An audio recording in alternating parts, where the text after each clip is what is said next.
Financial planning for education is a crucial step in ensuring that you or your loved ones can afford the costs of higher education. Whether you're planning for your own education or for your children's, it's important to have a well-thought-out strategy to cover tuition, fees, and other related expenses. Here's a step-by-step guide to help you with financial planning for education. Set education goals. Determine the type of education you or your family member is aiming for.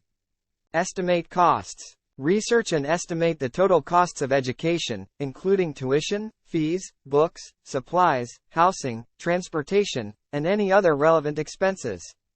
Create a budget. Review your current financial situation and create a budget that includes your monthly income, expenses, and savings goals.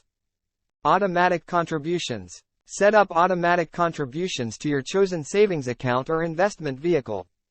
Explore financial aid. Research scholarships, grants, and other financial aid options that can help offset educational expenses. Seek professional advice. If you're unsure about the best approach to financial planning for education, consider consulting a financial advisor.